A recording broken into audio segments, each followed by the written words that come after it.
Salmo 16. Vamos iniciar aqui do início. Esse é um salmo de Davi.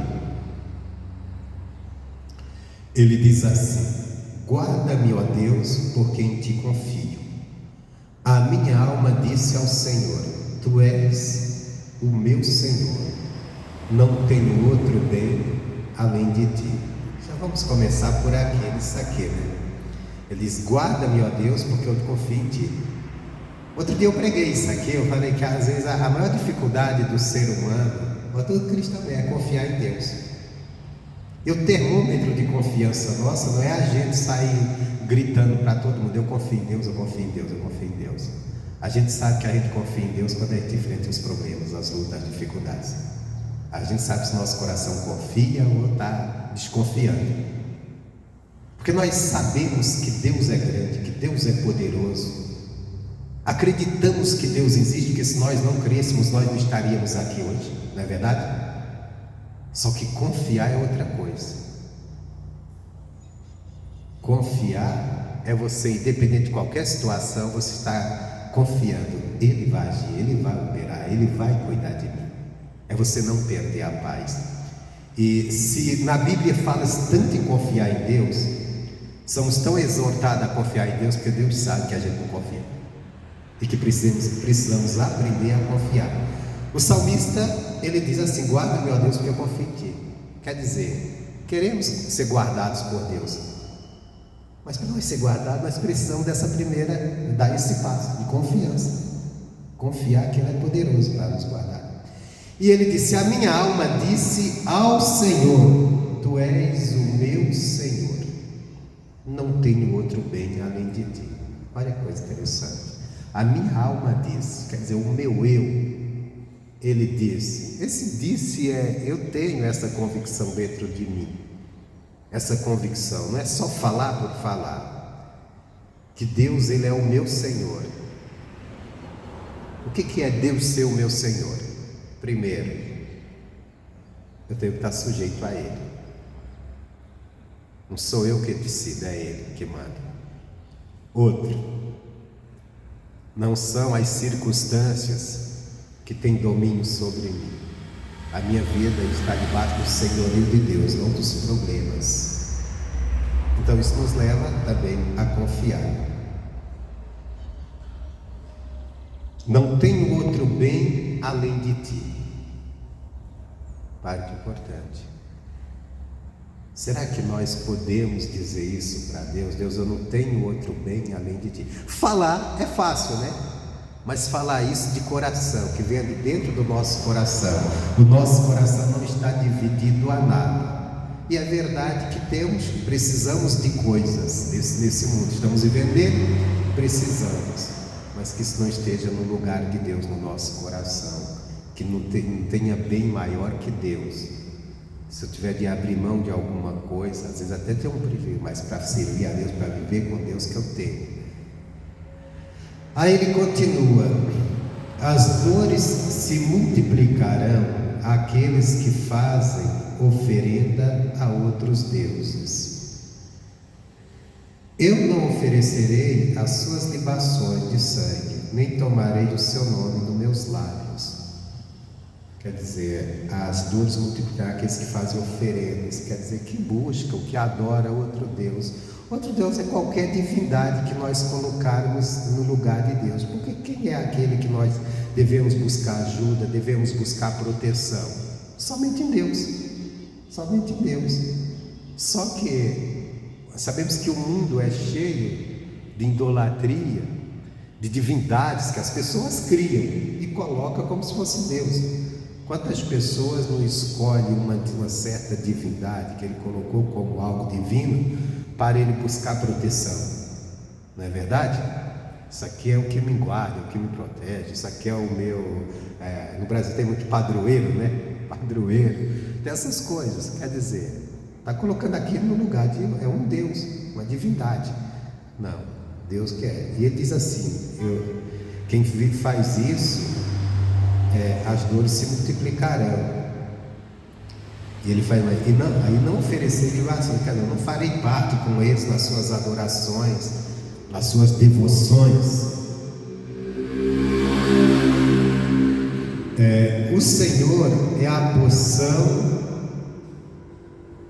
o Senhor é a porção da minha herança, o meu cálice, tu sustentas a minha sorte. Esse é um ponto que eu quero estudar com vocês, versículo 5. Ele diz: o Senhor é a porção da minha herança. Vamos falar de herança, né? Todo mundo sabe o que é herança. Uma pessoa tem bens, vamos dizer, eu vou usar o fazenda. O cidadão tem uma fazenda e tem os seus filhos. Ali é a herança. É a herança. E cada um tem uma porção. Vamos dizer que o pai resolva dividir a fazenda entre os filhos. Entre os filhos. E tem algum filho que esteja precisando pagar uma dívida ou comprar algo que ele não tem. E ele diz assim: bom, eu vou pegar a minha parte, que é a minha porção, e eu vou investir nisso. Eu vou pegar a minha porção e vou comprar isso. Aí ele passa a ter o quê? Confiança que vai conseguir aquilo que ele ainda não tem com aquela porção, com aquela parte. Isso às vezes acontece quando existe uma herança, os herdeiros falam, né? A minha parte eu vou fazer isso com ela, a minha parte eu vou pagar minhas dívidas, estou endividado. A minha parte eu vou comprar, sei lá, um carro que eu não quero, ou comprar uma propriedade menor, sei lá, alguma coisa, a minha parte. Porque é a porção dele, daquela herança que vai lhe beneficiar em algo, que vai suprir uma necessidade que ele tem. Agora, Deus sendo a porção da minha herança, entenda bem, o herdeiro, ele coloca confiança com aquela porção que lhe pertence, ele adquirir algo ou resolver alguma pendência que ele tem. Então, se Deus é a porção da minha herança, quer dizer, Deus é aquele que com ele eu vou resolver os problemas que eu tenho. Ele é aquele também que eu vou adquirir também bens com o quê? Com a bênção dele. Eu estou pegando aqui, ilustrando com a herança, já que ele colocou dessa forma. O herdeiro, ele confia na sua parte, na sua porção. Ele confia que com aquilo ele pode conquistar algo que ele não tem, ou resolver algo que ele está com problemas, às vezes endividado. Então nós fazendo de Deus a porção da nossa herança, é a gente fazer de Deus aquele que vai resolver todos os nossos problemas, seja um problema financeiro, ou seja nos fazer também nele, com ele, adquirirmos bens, riquezas. Lembra da oração que foi feita por Jabes? Ele diz assim: o Jabes, ele foi um homem, quando nasceu, a mãe dele sofreu muito no parto, sofreu até mais, a ponto que a Bíblia diz que ele colocaram o nome dele de Jabes, que ele é nascido com dor. Isso deve ter soado um pouco negativo, o cara ser chamado por nascido com dor.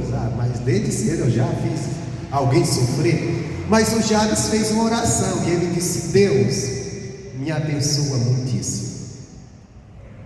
E ele disse: olha, que tua mão esteja sobre mim, que o mal não me visite, e que o Senhor venha ampliar os meus termos, tudo que é meu, o Senhor venha acrescentar. Então ele fez de Deus a sua porção, ele buscou em Deus, e disse que Deus ouviu a sua oração, e ele se tornou mais ilustre do que todos seus irmãos, com a bênção de Deus. Então Deus, se a porção da minha herança, é a minha confiança em tudo que eu preciso, em tudo que eu necessito, tudo que eu faço, saber, é Deus que vai cuidar, é Deus que vai abençoar. Eu estou precisando crescer em algo, Deus vai abrir a porta para mim, eu creio, eu confio. Isso aqui não é apenas uma confissão, é uma confiança que Deus vai estar com você, que Deus vai te ajudar, que Deus vai abrir a porta que você quer, que tudo que você necessita, todas as suas necessidades, Deus vai estar agindo, te ajudando a conquistar, a abençoar e a resolver. Então faça de Deus a porção da minha herança. A porção de uma herança, ela às vezes traz solução. O cara está endividado, aquela porção vai trazer uma solução. Ele precisa, quer conquistar algo que ele não tem, poxa, essa porção aqui vai resolver. Principalmente se a herança for rica, e Deus é uma herança rica. Então façamos de Deus a porção da nossa herança. O que significa aqui? Deus ser a porção da minha herança. Confiança. Confiança que Deus vai me ajudar. Confiança que Deus vai me abençoar. Isso aqui Deus não está nos chamando para, vamos dizer assim, uma avareza, uma ganância, mas sim para conquistarmos as coisas confiando nele, que ele vai nos abençoar. Aquilo cai naquela palavra de Jesus: buscai em primeiro lugar o reino de Deus e a sua justiça, e as demais coisas serão acrescentadas. Quer dizer, Jesus não mandou que você desprezasse as bênçãos materiais. Pelo contrário, ele disse que Deus acrescentaria. Agora ele disse que você buscasse comunhão com ele, intimidade, porque ele vai cuidar de você, que ele quer cuidar. O apóstolo Paulo, na primeira carta a Timóteo, no capítulo 6, versículo 17, ele escrevendo, as pessoas que tinham riquezas, ele diz: manda aos ricos deste mundo que não ponham a sua confiança, a sua esperança primeiro diz, que não sejam altivos, e não ponha a sua esperança nas incertezas da riqueza, mas sim em Deus, que dá todas as coisas para gozarmos dela. Entenda bem, ele não disse que a pessoa não deveria ter riquezas, ele disse que a pessoa não colocar a confiança dele nela que é incerta, pois possui esperança naquilo. Ele disse: põe em Deus. Por quê? Porque Deus, ele dá todas essas coisas. Então Deus dá riquezas, Deus abençoa. Eu lembro até um empresário que uma vez estava em dificuldade, faz alguns anos, ou bem, bastante anos, assim que eu cheguei aqui em Minas, numa igreja, primeira igreja que eu passei. E o camarada, foi naquela primeira crise, não sei se você lembra, que houve uma crise começou lá nos Estados Unidos, nas montadoras, tudo. E esse cara tinha uma loja de peças, de autopeças, e complicou para ele. As coisas de venda caíram tudo, a ponto que ele teve que fechar, se endividou, começou a vender um bocado de coisa para pagar a dívida. Eu sei que acabou ele vendendo a loja, fechando a loja e arrumando um trabalho de segurança. E ele pediu para mim visitar ele, eu fui lá fazer uma visita, até pediu para o obreiro, pedi para mim ir lá, o obreiro falou comigo, eu fui, e ele chegou e disse assim: pastor, eu até já chorei, porque eu tinha a vida tão abençoada, o que eu queria eu fazia, todo final de semana, eu levava as crianças, ia no shopping, gastava bem, não estava nem preocupado aí com lanche, brinquedo, aqueles joguinhos, tênis shopping, tudo. Ele falava, gastava à vontade, tinha dinheiro. Ele disse: só que agora eu não passei fome, pastor, mas eu estou trabalhando de guarda noturno, e minha loja está fechada e eu vou ter que vender para saldar dívidas. E ele disse: eu estou muito triste, porque aquela loja me deu tudo que eu tenho, casa que eu moro e outros bens, até alguns que eu já vendi. E quando ele falou isso me chamou a atenção. Ele disse: aquela loja me deu tudo. Eu escutando ele, aí me veio o quê? Esse é o problema dele. Aí eu falei assim: escuta, parei a conversa dele, fiz ele parar e disse: aquela loja te deu tudo? Ele disse: deu, pastor, tudo que eu tenho eu conquistei com ela. Eu falei: não. Por isso você não está conseguindo sair desse buraco. Não foi a loja que te deu tudo. Inclusive aquela loja, quem te deu foi Deus. Você colocou toda a sua confiança na loja, agora as vendas estão mal, você está afundando.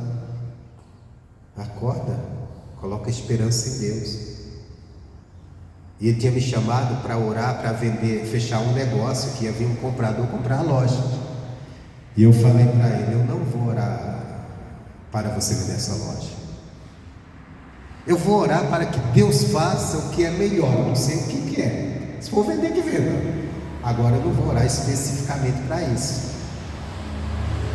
E orei com ele, dei a palavra, Inclusive essa palavra fala os ricos desse mundo que não põem a sua esperança nas incertezas da riqueza, mas sim em Deus, que dá todas as coisas, dá riquezas, para você desfrutar dela. E saí dali, fui embora, passou um tempo, mas foi pouco tempo. O obreiro que me pediu para ir lá fazer a visita, chegou para mim, disse assim: pastor, ele saía vendendo coisas na rua, disse: pastor, eu passei lá em frente à loja do irmão. Ele disse: a loja do irmão, ele reabriu a loja, e está uma bênção. Ele disse: está vendendo tanto que abriu até uma parte do lado para a esposa cuidar. Quer dizer, era tudo que precisava, irmão. Entender que tudo vem de Deus. Então, isso é Deus ser a porção da nossa herança. Ele é aquele que vai suprir nossas necessidades, nossa confiança esteja nele.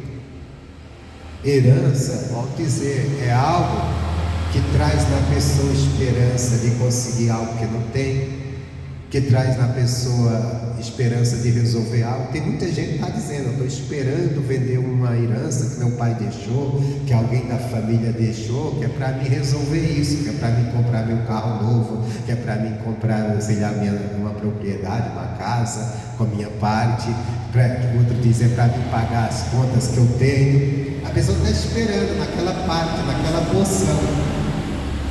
Agora, se nós fizermos de Deus a porção da nossa herança, em tudo que nós enfrentarmos, nós vamos esperar: Deus vai me ajudar a resolver, Deus vai me abençoar aqui, eu vou sair dessa situação, eu vou sair desse problema, porque Deus vai agir. Irmão, isso é tão grande se a gente entender. Se a gente compreender isso, a gente vai viver o que Jesus nos mandou viver, não andar inquietos, preocupados, porque nós vamos saber: Deus é a porção, Ele vai me ajudar, Ele vai resolver para mim. Resolver como? Abrir as portas que eu preciso. Ele vai fazer isso, eu não vou perecer nessa situação. Então Deus é a porção da minha herança e o meu cálice. Agora tem outra coisa: Deus, Ele não é só essa porção, como Ele também, Ele é o meu cálice. O cálice, você sabe, representa, é um recipiente onde as pessoas colocam a bebida para beber. O povo diz: eu bebia muito vinho. E o cálice é o recipiente de beber o vinho. Quando falava-se o cálice, não estava falando só do cálice, mas o que continha nele. O que continha nele. A boa bebida, a bebida suave. Agora, levante isso aqui para Deus é o meu cálice. Eu vou beber dele. Ele é minha inspiração. O mundo é cheio de inspiração, cheio de ensinamento, mas eu vou beber do ensinamento de Deus, eu vou beber da inspiração que Ele me dá, porque para Deus ser minha porção, eu tenho que estar bebendo dele também, eu tenho que estar bebendo dele, Ele tem que ser o meu cálice, que eu vou beber. E se eu estou bebendo dele, quando eu bebo da sua inspiração, eu estou bebendo algo bom, algo suave, algo suave. Tem gente que o que está bebendo, quer dizer, o que está inspirando ele, o que ele está se alimentando do seu conhecimento, é só coisas para deixar a pessoa, às vezes aborrecida, frustrada, ou às vezes indignada. Você já viu que a sabedoria do mundo, as pessoas que adquirem muita sabedoria do mundo, às vezes são as pessoas mais revoltadas, porque elas adquirem conhecimento e elas começam a descobrir o quanto o mundo é complicado. Quando é complicado, por exemplo, uma pessoa que não tem muito conhecimento, até uma frase que eu ouvi uma vez de alguém do mundo da política que disse assim: bom é pobre que não vá até Brasília encher as paciências e reclamar por nada. Aquele povo bem pobre, bem simples, realmente eles não reclamam. Se dá alguma coisinha para ele, tá bom. Se dá alguma coisa, tá bom. Mas quando a pessoa adquire conhecimento, ela conhece os seus direitos e ela começa também a se afligir se as coisas estiverem erradas. Então o conhecimento do mundo, às vezes, ele é bom também, é necessário, mas às vezes ele traz aflição. Tem aflição. O camarada que está lá no meio do mato, cuidando às vezes de uma roça, que está muito se ligando muito nas coisas, na politicagem da vida, ele não se aflige com o que está acontecendo. Por quê? Porque ele só está pensando, Deus manda chuva, eu fizer a colheita, tá bom. Agora o camarada começa a estudar, se formar, começa a conhecer política, direitos, coisas. De repente ele começa a se afligir também, porque ele começa a ver injustiça, ele começa a enxergar as coisas, ele começa a ver coisas que são feitas de maneira errada, e isso vai causando às vezes indignação, vai causando revolta, vai criando um bocado de coisa. Então, o que o mundo inspira, ou o que o mundo traz de conhecimento, acaba trazendo também a aflição. Agora, quando você bebe da inspiração de Deus, do cálice de Deus, do conhecimento de Deus, isso vai te trazer paz, mesmo no mundo cheio de injustiça, porque você sabe que Deus é a tua justiça. Você sabe que onde você foi injustiçado, Deus vai fazer justiça. Outra coisa, você sabe que sua vida não está nas mãos de homem nenhum, sua vida está escondida em Cristo, e quando Cristo se manifestar, você se manifestará em glória com Ele. Então, quanto mais nós bebermos do cálice de Deus, com certeza nós vamos ter uma vida mais suave. O que é servido no cálice de Deus é suave. O que nós aprendermos, o que nós bebermos, inspirarmos nele, isso vai ser suave. O mundo, não estou dizendo, não estou desprezando o conhecimento do mundo, não. Ele é necessário para você conquistar muitas coisas, mas ele também traz muita aflição. Traz muita aflição. E nós vemos isso. Nós vemos as pessoas afligidas, às vezes. Quanto mais compreende as coisas, mais elas ficam mais afligidas. Porque elas começam a ver as injustiças, tudo. E só que, às vezes, ela não vê saída. No mundo você não vê saída, às vezes. Porque, às vezes, você começa a compreender as coisas do mundo e você vê que tem muitos poderosos por trás. E aí vem a aflição. E se a gente tiver bebendo desse cálice de Deus, dessa inspiração da palavra dele, você pode ter certeza que isso aqui é a bebida suave. Isso vai trazer suavidade ao teu interior. Bebida, o cálice que eu estou falando aqui, é a inspiração, o conhecimento que vem através dos cálices a Deus. Então, ele é o meu cálice, e ele: tu sustentas a minha sorte. Levando isso novamente relacionado à herança, sorte é aquela parte da herança também, levando para esse lado. Tu sustenta a minha sorte. Aqui eu até estava lembrando, né? Eu lembro de famílias, fui criado na roça, famílias que às vezes com herança, e às vezes a família começava a brigar na herança, se a sorte que ia cair para ele, ou a porção que ia cair para ele, se seria num bom lugar ou não. E falando aqui da palavra sorte também, nós sabemos que essa palavra sorte, nós usamos ela com algo que vai dar certo, né? Eu vou fazer isso, tomara que eu dê sorte, não é verdade? Não, esse ano eu projetei isso, tomara que eu tenha sorte. Ele diz: Deus sustenta a minha sorte. Quer dizer, a minha sorte não é que eu venho da sorte, a bênção de Deus comigo. Ele é que vai sustentar essa bênção, essa sorte, esse, vamos dizer assim, esse bem-estar que vai vir daquilo que eu vou fazer. As linhas caem em lugares deliciosos. Volta para a herança, né? A alegoria é a herança. As linhas caem, que é aquela parte da herança. Tem que cair na parte boa. Aí isso aqui que queria, não sei antes, mas na herança às vezes tem essa disputa. Aí vai dizer, eu lembro, às vezes havia o camarada tinha fazenda e ele ia dividir entre os herdeiros, e às vezes isso dava briga, porque tinha alguém que dizia: a minha parte não caiu boa não, que a terra não é boa, o outro só tem ladrejo, o outro não, a minha parte caiu boa. Então quer dizer, Deus, isso são as linhas, ele cai em lugares deliciosos.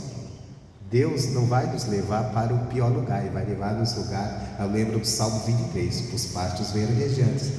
Ele vai, se a gente estiver sendo guiado com Ele, se Ele é a parte da nossa herança, se é Ele que está, Ele vai fazer que nossas linhas, quer dizer, onde Ele vai nos colocar é no melhor lugar, irmãos. É no melhor lugar. Às vezes nem parece, mas é o melhor lugar. Por exemplo, quando Abraão falou assim para Ló: olha, escolhe, para onde você escolher você vai. Ló olhou para aquela região de Sodoma e Gomorra e disse: a melhor. Parecia o jardim de Deus, a Bíblia diz. E Abraão ficou com o quê? Com a parte que não era tão agradável. Parecia não ser, mas era ali que estava a bênção de Deus. Era ali, não era em Sodoma e Gomorra, era ali. Sodoma e Gomorra foram destruídos, não só Sodoma e Gomorra, como mais 2 cidades. Foram 4 cidades destruídas naquilo ali. Eu estou usando aqui muita herança porque ele está falando justamente, a alegoria que está em tudo. Ele diz: as linhas. Linha quer dizer a sorte, né? A minha sorte, ela cai em lugares deliciosos. Sim, coube-me uma formosa herança. Coube uma formosa. O que é uma formosa herança? Algo bonito, né?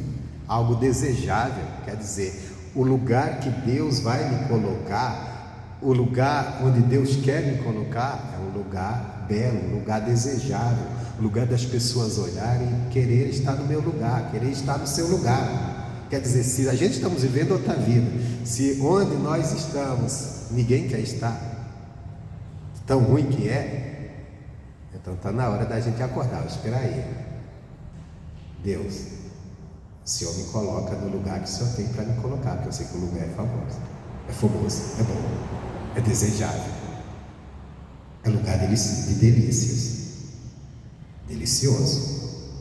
Ele continua dizendo: louvarei ao Senhor que me aconselhou, até o meu coração me ensina de noite. Aqui está o segredo de todas essas bênçãos que nós falamos, né? Os conselhos de Deus, o que vai nos levar a Deus agir na nossa vida, nos guardar, nos colocar no lugar de bênçãos, nos colocar nos lugares deliciosos que Ele tem para nós, é o que? É a gente dar ouvido aos conselhos dEle, porque tudo que Ele tem para nós está sujeito àquilo que nós vamos seguir, do que Ele nos ensina, do ensinamento dEle. Porque o que é conselho? Conselho é um parecer de alguém sobre algo, sobre alguma coisa, sobre uma pessoa. Então, conselhos de Deus é um parecer de Deus acerca de como nós devemos andar, como nós devemos nos conduzir. Se nós estivermos seguindo esse conselho, deixando Deus nos aconselhar, e quando é que você deixa alguém te aconselhar? Quando você dá ouvido aos conselhos dela, quando você está pronto para fazer o que ela está te ensinando. Por exemplo, um pai chega para um filho, vê que ele está tomando uma direção errada, aí chega e começa a falar com ele e dá conselhos. E ele fala assim: tá bom. Agora eu lembrei do meme que aí, tá bom. E ele não obedece, ou às vezes faz igual aquele filho da parábola que Jesus falou: tá bom, eu vou fazer, vai virar as costas e não faz. Quer dizer, ele não deu ouvido aos conselhos, ele não foi aconselhado, ele seguiu sua cabeça, aí depois quebra a cara. A mesma coisa quando ele diz assim: louvarei o Senhor que me aconselhou, porque Ele permitiu. Deus quer nos aconselhar, e Deus sabe se você vai dar atenção aos conselhos dele ou não, se você vai seguir a direção dele ou não. Também, se Ele souber que você não vai dar ouvidos, Ele também não vai perder tanto tempo com você. O salmista de Deus me aconselhou, quer dizer, ele tomou os conselhos, ele aprendeu de Deus, ele seguiu o que Deus estava ensinando, ele seguiu não o que ele via, não o que ele pensava. Nós podemos pegar, como esse salmo é um salmo de Davi, nós podemos lembrar do que aconteceu quando Davi, ele ainda um garoto, e o pai dele chegou, preparou umas jumentas lá com um bocado de alimento, tinha queijo, tinha um bocado de coisa, de coisas, e ele mandou para que Davi levasse para os seus irmãos, que estavam à frente de uma batalha, estava na guerra, os irmãos de Davi estavam na guerra, estava lá a serviço do rei, que era Saul. E o pai levou também um presente, mandou levar um presente também para o rei. E o Davi foi levar. A incumbência dele, já que ele era um garoto, não era experiente em guerra, não tinha idade para guerra, pelo pai era só levar aquilo. Mas quando ele chega lá, diante da batalha, ele vê que tinha um gigante que estava afrontando o exército de Israel. E o exército de Israel, inclusive Saul, que era um guerreiro, porque se você olhar a história de Saul, quando ele assumiu o reino, é só batalha. O filho dele também era um guerreiro. Mas todos estavam com medo. Saul nem estava mais na frente da batalha. Tinha colocado até um prêmio: quem matar o gigante, enfrentar e matar, casa com minha filha. E o Davi chega lá e vê, ele chega justamente na hora que está se preparando para a guerra, as pessoas, o exército. Mas ele vê o exército de Israel voltar com medo, assustado, porque havia um homem lá que era um gigante, e afrontava, dizia: ó, pega um guerreiro de vocês, só precisa ele lutar comigo. Se ele me vencer, o meu povo se sujeita a ele, mas se eu vencer, vocês, o guerreiro estava confiado em si. E o Davi viu aquilo e disse assim: não, espera aí, eu vou lutar com esse gigante. E por que eu vou lutar? Ele disse: porque está afrontando o exército do Deus vivo. Esse exército de Israel é o povo de Deus, então é o exército de Deus. Deus tem compromisso com esse povo. E ele foi até Saul. Saul disse: não dá, você é muito pequeno. Tentou desencorajá-lo. Ele disse: não, eu vou, estava firme.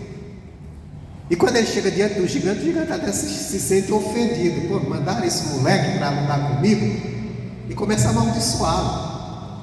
E o Davi: não esquenta não, você está aí com toda a parafernália para a guerra, e eu vim contigo na força de Deus, e Deus vai me dar vitória. Quer dizer, isso aqui está quem se aconselha com Deus. Quando nós nos aconselhamos com Deus, nós seguimos o que Deus manda, o que Deus mostra, o que Deus ensina. Quando nós desprezamos o conselho de Deus, aí nós ficamos naquilo que nós achamos, naquilo que nós pensamos, no que a razão humana nos mostra. E às vezes o que a razão humana nos mostra é que não enfrente isso não. A razão humana toda dizia para Davi não enfrentar aquele gigante. O próprio rei, que conhecia a guerra, chegou para Davi e disse: não. O irmão de Davi disse: olha, o que é que tu está inventando aí? Eu conheço teu coração, tu és cheio de onda, menino. Eu já vi pregador até condenar o irmão de Davi por causa que ele repreendeu Davi. Mas a questão do irmão Davi, ele não foi mal com Davi. A verdade é que ele disse: pô, meu irmão é um garoto, eu estou aqui, eu sou adulto, estou com medo. Esse moleque quer enfrentar esse gigante, está de brincadeira, eu vou perder esse menino, ele não tem chance, porque ele estava vendo com a razão humana. Davi estava no conselho de Deus. O conselho de Deus está na palavra dele. E no conselho de Deus, Davi entendeu: esse exército de Israel tem a bênção de Deus. Um dia Deus disse que ninguém ficaria de pé diante dele. Não vai ficar diante de mim. Então, com medo, eu vou encorajar esse povo. Ele foi e venceu. Então ele diz: louvarei ao Senhor que me aconselhou. Isso aqui é uma coisa interessante para nós entendermos. Ele: louvarei. Às vezes a gente quer louvar a Deus, mas não queremos ouvir. Não deixamos Ele nos aconselhar. Aí o nosso louvor é apenas canções vazias, cantadas por cantar. Quem é aconselhado por Deus vence suas batalhas com o poder de Deus e louva a Deus porque conhece quem é o seu Deus. Não apenas canta uma bonita canção, um bonito louvor que eu ouvi, porque às vezes a canção que nós cantamos não é um louvor a Deus, é apenas uma canção que nos agradamos de ouvir. Um cantor lá com toda a tecnologia, que tem uma boa voz, fez uma boa canção, então com palavras louváveis. E nós ouvimos aqui: oh, que lindo, vou cantar isso na abertura do culto. Só que como está nosso coração está sendo aconselhado por Deus todos os dias? Nós estamos cantando que estamos alegres com Deus, ou estamos cantando que temos que cantar uma canção, ou porque achamos bonita aquele louvor, né? Não é verdade? Por exemplo, você Você liga o seu aparelho em seu caso, ou talvez você vai lá no YouTube, encontra lá um louvor bonito, e você começa a ouvir, e você acha, nossa, isso é lindo, aí você de repente começa a cantarolar. Mas você está cantarolando aquilo que é bonito, te agradou, ou porque você está alegre com Deus, o que Deus tem feito na tua vida? Às vezes não é louvor, irmãos. Às vezes, a gente fala muito do grupo de louvor, né? Grupo de louvor, igreja, às vezes tem, aqui não tem, né? Mas tem, é o grupo de louvor. Às vezes é o grupo de cantar só. Louvor não tem nenhum. Porque às vezes aqueles que estão cantando, que deveria estar louvando nada, está cantando para a igreja. Mas o coração está longe de Deus, que não tem. São pessoas às vezes que não querem, não estão sendo aconselhadas por Deus, não estão vencendo nada com Deus, então tem um louvor dentro de si. Não tem alegria nenhuma. A alegria é que eu ouvi essa música, gostei, vou cantar. E quando eu já ouvi isso muito dentro da igreja, com as pessoas que abrem culto, nossa, eu ouvi essa música, é muito bonita, ouvi esse louvor, é muito bonito, vou cantar ele no domingo. E às vezes só cantou mesmo, mas não louvou. Mas não é só o grupo, não, às vezes é o próprio pastor. Eu ouvi isso aqui, é muito bonito, vou cantar no domingo, e às vezes só cantou. Porque para a gente louvar, primeiro a gente tem que deixar Deus nos aconselhar. Porque quando nós somos guiados pelos conselhos dele, nós vamos ter vitória em Deus, e o nosso coração vai estar alegre, e vamos cantar não porque a canção nos chamou a atenção, mas porque nós já estamos alegres com Deus, estamos felizes com Ele. Eu lembro uma vez que eu tinha um auxiliar e ele gostava muito de fazer, ele era muito movimento, e ele mexia com o povo, e dança, vai para lá, vai para lá. Uma vez ele chegou para mim e disse assim: pastor, tem uns irmãos aí que eu vou te contar, viu? Dá até raiva desse povo. O cara não consegue, o cara não mexe, não dá uma balançada no esqueleto. Eu mexo e o cara fica lá só olhando para a minha cara, dá até bronca do cara. Ele estava preocupado em animar o povo, ele estava preocupado que as pessoas fizessem o que ele mandasse. Não é isso, louvor a Deus. Lógico que é com canções, com palavras que vão adorar a Deus, mas às vezes eu estou cantando mais para me agradar, porque eu gosto do louvor, do que adorar a Deus, porque eu não tenho, às vezes na minha vida não está tendo nem motivo para me louvar a Deus, pelo fato que eu não tenho deixado Ele me aconselhar, para que Ele possa agir na minha vida, e Ele quer agir, só que Ele vai agir dentro daquilo que Ele nos ensina. Palavra que eu repito sempre aqui, mas é bom a gente lembrar nesse momento, quando Jesus disse: vinde a mim, vós que estáis cansados e sobrecarregados. Ele diz: tomai o meu jugo, que é leve, eu sou manso e humilde. Aí ele diz: aprendei de mim, aprendam de mim, aí vocês vão encontrar descanso para vossas almas. Quer dizer, se não aprende com ele, não deixa ele lhe aconselhar, você vai continuar fazendo as mesmas coisas, agindo da mesma maneira, obtendo os mesmos resultados negativos, porque Deus não vai poder agir, porque você está agindo na sua maneira, e você não vai ter louvor para Ele também não, porque você pode até cantar uma canção que você achou bonita, mas dentro de você não tem alegria de adorar, alegria de dizer: Deus, eu estou cantando aqui porque o Senhor, sabe aquele versículo que Davi diz assim: Deus nos fez grandes coisas, por isso estamos alegres. E quando Deus vai fazer grandes coisas na nossa vida? Quando nós estivermos andando guiados pelos seus conselhos, pelo que Ele nos ensina. Continuando aqui: louvarei ao Senhor que me aconselhou, até o meu coração me ensina de noite. Outra coisa, se nós estamos sendo aconselhados por Deus, nosso coração é um coração sábio, tem coisas boas. Quando você abrir sua boca, só vai falar de coisas boas, sabe por quê? Porque o seu coração está cheio da sabedoria de Deus, cheio de coisas boas. Você vai meditar, à noite você para. Sabe que à noite, no silêncio da noite, é onde as pessoas mais refletem, ficam refletindo. E algumas reflexões são muito dolorosas. Mas se Deus estiver aconselhando, você vai refletir sobre a vida e a palavra de Deus vai vir à tona, que está dentro do teu coração, aquilo você vai aprendendo. Nossa, está acontecendo isso e isso, mas a palavra de Deus diz isso e isso. Meu Deus, eu estava até meio com medo disso aqui, mas não, Deus já me deu a garantia que eu não vou perecer. Aí pronto, louvor, né? Outro segredo para desfrutarmos de todo esse cuidado de Deus que nós temos. Versículo 8: tenho posto o Senhor continuamente diante de mim. Tenho posto o Senhor. O que é o pôr Deus continuamente diante de mim? Os seus ensinamentos, a sua palavra. Eu não posso ver Deus, eu não posso chegar e pegar Deus. Se eu vou aqui na frente, eu vou aqui, continuamente olhando. Não. O que Ele me ensina, o que está na palavra dEle, isso é através da minha fé viva do que Ele falou e o que eu estou aprendendo dEle, o que eu estou entendendo dEle. Aí Ele diz assim: por isso que Ele está à minha mão direita, nunca vacilarei.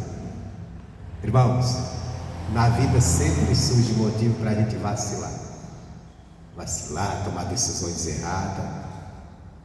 Você lembra do próprio Saul, um exemplo de um homem que vacilou feio e perdeu até o reino por causa disso. Mas ele vacilou por quê? À toa? Porque ele era muito rebelde? Não, ele vacilou porque a situação estava feia. Ele estava lá com uma multidão de gente para enfrentar outra multidão maior. E ele esperava que o profeta viesse oferecer um sacrifício, que aquilo motivava o povo, acreditando: não, Deus vai nos ajudar. Só que o profeta demorou, não veio, não estava vindo, não veio. E o povo começou também a dispensar: não, o profeta não veio, o profeta já desistiu.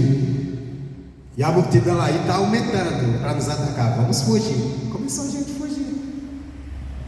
Aí o Saul disse assim: não posso deixar o povo sair, fugir. Ficar sozinho aqui, eu estou perdido. O profeta não vem. Quer saber? Eu vou oferecer um sacrifício a Deus. O sacrifício que Saul foi oferecer não era nem acreditando que Deus ia ajudar, mas era para manter o povo unido, o povo acreditando. O povo acreditando. É igual aquele pastor que gosta de fazer muita campanha, e às vezes ele faz uma campanha não porque ele está acreditando naquela campanha, ele faz mais para manter o povo na igreja. Não, porque se não fizer essa campanha, o povo vai estar terminando a outra e vai embora. Já vi muito desses camaradas pegar folhetinho de campanha e ficar procurando qual campanha eu vou fazer, porque está acabando a outra. O povo não ia embora, senão o povo vai embora. E às vezes faz uma coisa sem fé nenhuma, apenas para uma estratégia. Isso é muito ruim. Pois fica um povo também que não se apega a Deus, se apega na estratégia do pastor. Não vale a pena. Bom, então Saul disse: vou fazer. Ele estava desesperado. Se você olhar, o Saul humanamente tinha até uma razão. Tem que fazer alguma coisa para manter o povo aqui. Eu preciso desse povo para guerrear. Só que ele esqueceu de quê? Ele esqueceu de manter os olhos em Deus. Não, Deus está comigo, Deus vai me ajudar. Lembra o que Jesus disse antes de ser preso? Ele falou para os discípulos, reunidos, disse assim: olha, eu vou ser preso, vocês todos vão embora, vão debandar com medo, vocês vão fugir, eu vou ficar só. Vocês vão me deixar sozinho, mas eu não estou só, porque o Pai está sempre comigo. Eu não estou só. Tem hora que você parece se sentir só, principalmente na hora da dificuldade. Essa hora você tem que lembrar: não, Deus está comigo. Se manter os olhos no que Deus falou na palavra dele: eu não te deixarei, não te desampararei. Isso é manter Deus continuamente diante de nós. Está crendo, está confiando na palavra. Então, se mantemos isso, tenho posto o Senhor continuamente ante mim, por isso que Ele está à minha mão direita e nunca vacilar. Você nunca vai vacilar. Vai haver motivos para você vacilar, mas você vai se manter firme na presença de Deus, vai se manter seguro. Você pega uma diferença entre Saul e Josafá. Saul fez loucura, porque não sabia o que fazer. Aí ofereceu um sacrifício que não deveria. De repente o profeta chegou e disse: você errou, perdeu o teu reino por causa disso. O Josafá ficou sabendo que viu uma multidão contra ele. Ele reuniu o povo, foi orar e disse, na sua oração ele fala para Deus: Deus, está vindo uma multidão, não sabemos o que fazer, porém os nossos olhos estão em Ti. Qual foi o resultado? Deus deu a vitória. O Espírito de Deus veio sobre ali uma pessoa, um profeta. Deus disse assim: olha, nessa luta você não vai guerrear, eu vou guerrear por você. Tomou a frente da batalha, foi grande vitória. E ele ficou até aquela batalha, ele nem batalhou, ainda sobrou riquezas para ele, porque o outro exército se matou, brigou entre si, se matou, e toda a riqueza que eles traziam um aparato danado, que eles traziam, vinha com muita gente, ficou tudo para Josafá, se fortaleceu. Então nunca vacilarei. Esse é o segredo, a gente, primeiro, deixar que Deus nos aconselhe. Segundo, manter nossos olhos continuamente em Deus, Deus diante de nós, em tudo que nós vamos fazer, colocar diante de Deus em oração e olhando para a palavra. Basta só orar e não olhar para a palavra. Não, Deus, eu confio, o Senhor está à frente. Aí o versículo 9 diz: portanto está alegre o meu coração e se regozija a minha glória, também a minha carne repousará segura. Sim, estou em segurança, estou alegre, estou feliz, porque Deus está comigo, Deus está à frente. A batalha está grande, eu sei que Deus está comigo. Eu tenho olhado sempre para a palavra dele, estou olhando para as dificuldades. Não, nós estamos enfrentando, nós estamos terminando um ano, e se a gente olhar esse ano, realmente nós não vemos tanta coisa para pôr na esperança não. Mas nós podemos olhar para Deus, ter esperança, estar alegre. Amém, Jesus? Dessa forma. Eu vou encerrar agora com o versículo 11, que eu gosto muito desse versículo 11. Que ele diz assim: far-me-ás ver a vereda da vida, na tua presença abundância de que, gente? De alegrias. Quer estar alegre? Abundantemente alegre? Nesse resto de ano que passa, no que vai começar, problemas você vai enfrentar, sempre vem. Mas quer estar alegre? Esteja na presença de Deus, em oração, na meditação da palavra, na confiança em Deus. Ele diz: a tua mão direita há delícias perpetualmente. Deus, tua mão está comigo para me abençoar e trazer delícias perpetualmente para a minha vida. E o Senhor vai me fazer ver a vereda da vida, não a morte, mas a vida. Amém, Jesus?